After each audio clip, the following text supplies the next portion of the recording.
Greetings of the day. This week's subject seminar topic is tyrosine kinase inhibitors, and my moderator is Suresh sir. Introduction. Tyrosine kinases are important mediators in the signaling cascade. They play key roles in diverse biological processes like growth, differentiation, metabolism, and apoptosis in response to external and internal stimuli.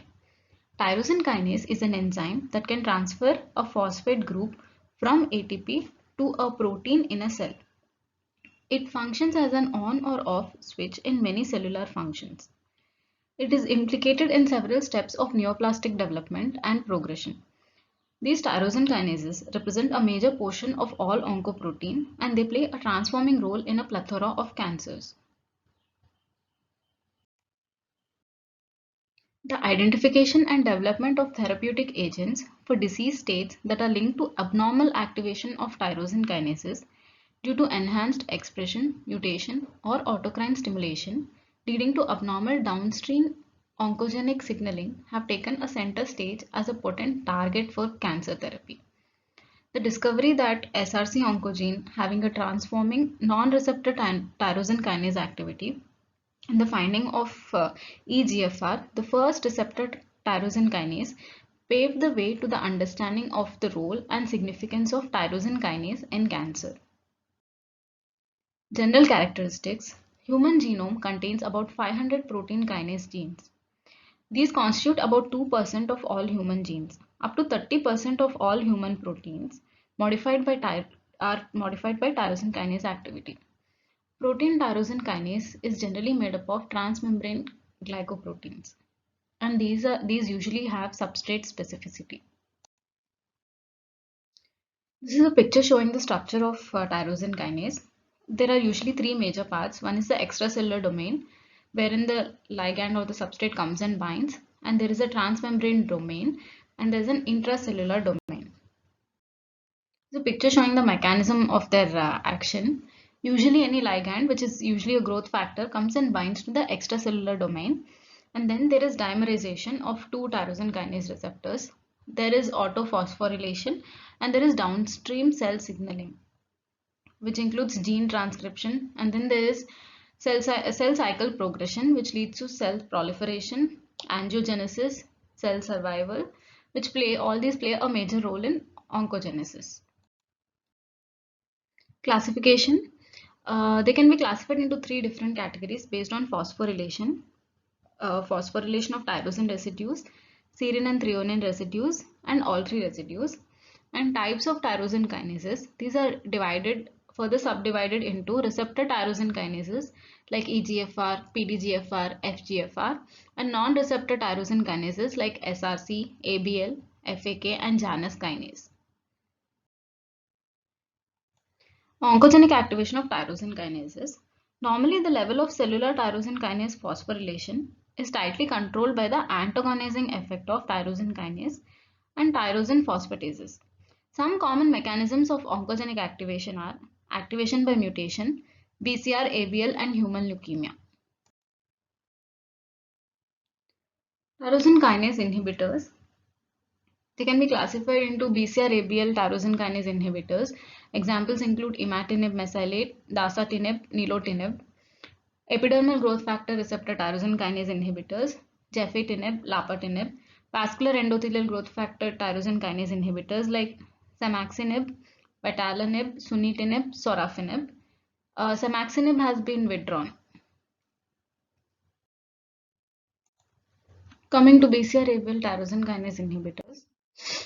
The mechanism of action, imatinib and nilotinib bind to a segment of the kinase domain that fixes the enzyme in a closed or non-functional state in which the protein is unable to bind to its substrate or phosphate donor, ATP. Dasatinib binds both the open and the closed configuration of BCR-ABL kinase. Imatinib, this is the first molecularly targeted protein kinase inhibitor to receive FDA approval.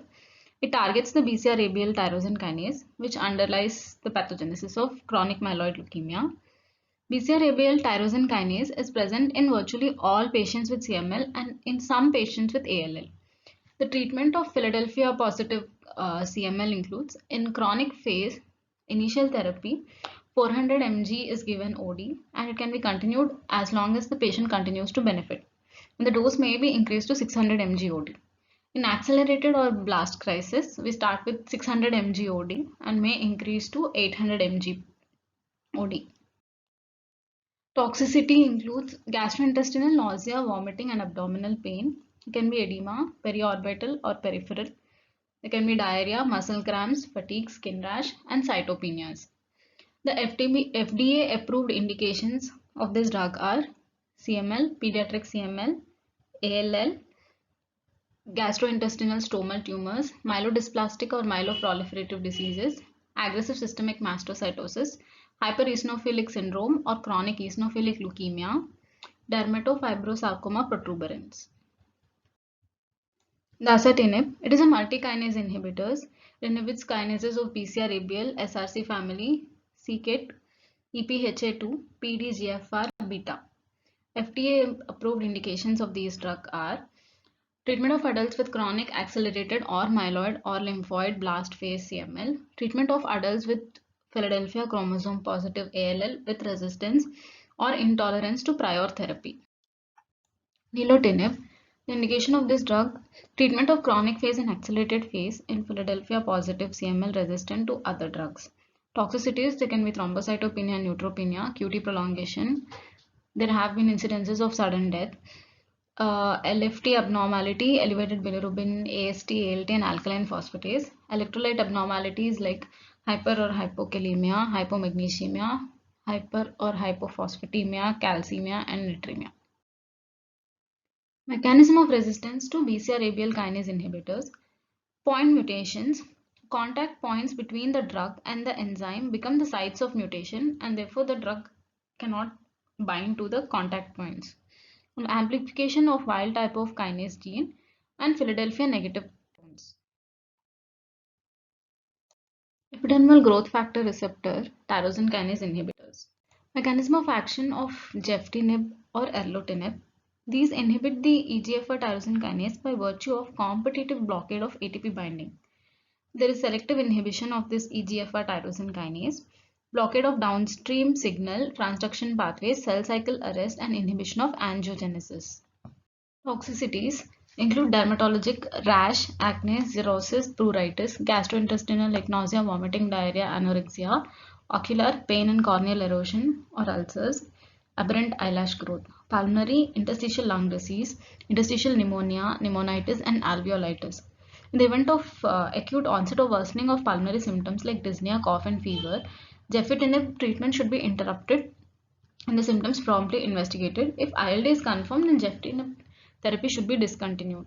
The indications of gefitinib include non-small cell lung cancer, monotherapy for continued treatment of locally advanced or metastatic non-small cell lung cancer after failure of both platinum-based and docetaxel regimens. Erlotinib, indications of this drug, it is approved for second-line treatment of patients with locally advanced or metastatic non-small cell lung cancer. It is also approved for first-line treatment of patients with locally advanced, unresectable or metastatic pancreatic cancer in combination with gemcitabine. Unlabeled uses, it is also being used in the treatment of squamous cell carcinoma head and neck. Adverse drug reactions of this drug include pulmonary, not life-threatening, dyspnea, cough, rash, usually the onset is within 8 days, gastrointestinal, diarrhea, anorexia, nausea, vomiting, fatigue, ocular, irritation, conjunctivitis and keratoconjunctivitis sicca, corneal ulcerations, grade 3 conjunctivitis and keratitis, hepatotoxicity, bleeding events, including GI bleeds, and elevation in INR values in patients receiving concomitant warfarin administration. Lapatinib, mechanism of action of this drug. Lapatinib and other pan-HER inhibitors block both ERB1 and ERB2 and bind to an internal site on the receptor, usually the ATP binding pocket. It also binds to and inhibits a truncated form of HER2 receptor that lacks a trastuzumab binding domain. The indication of this drug, metastatic breast cancer in combination with capecitabine in patients whose tumors overexpress HER2 and who have received prior therapy including an anthracycline, a taxane, and trastuzumab. Dosage forms of this. 250 mg tablets, and 5 tablets are given in a day from day 1 to 21 on empty stomach. Dosage adjustments: renal no adjustments. Hepatic severe impairment, reduce the dose to 750 mg per day. Cardiac therapy should be stopped if there is more than grade 2 LVF dysfunction or LVF less than lower limit of normal. Toxicities: when combined with capecitabine, there can be diarrhea, palmar plantar erythrodysesthesia, nausea, vomiting, rash, fatigue, reduce in ejection fraction, and ECG changes. VEGF tyrosine kinase inhibitor. Sunitinib, mechanism of action: it competitively inhibits the binding of ATP to the tyrosine kinase domain on the VEGF receptor 2. The dosage forms: it is available as capsules of 12.5, 25, and 50 milligrams.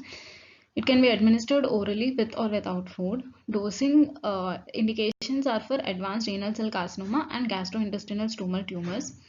50 mg once daily is given on a schedule of 4 weeks on treatment, followed by 2 weeks off. Toxicities of this drug: there can be QT prolongation, left ventricular dysfunction, hemorrhagic events, hypertension, hypothyroidism, adrenal insufficiency, GI distress like diarrhea, nausea, vomiting, stomatitis, dyspepsia, skin discoloration, and fatigue. Sorafenib. Mechanism of action of this drug: it is a multikinase inhibitor which targets RAF, MEK, or ERK signaling pathway to inhibit cell proliferation. It inhibits the VEGF receptor 2 and PDGFR beta signaling cascade to inhibit angiogenesis.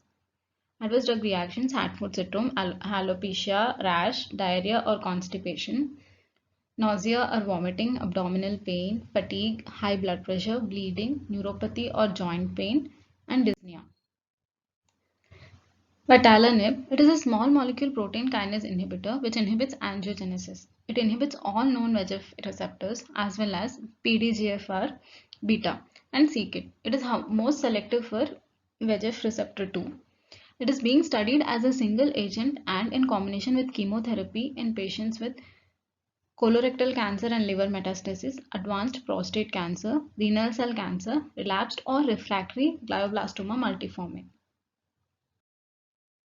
Summary: at the present time, tyrosine kinase inhibitors serve more as second or third line therapies rather than a primary therapy. For the tyrosine kinase inhibitors to have a primary role in therapy, there has to be a clear hypothesis for their use, relevant preclinical data, and a demonstrated use in well-characterized group of patients.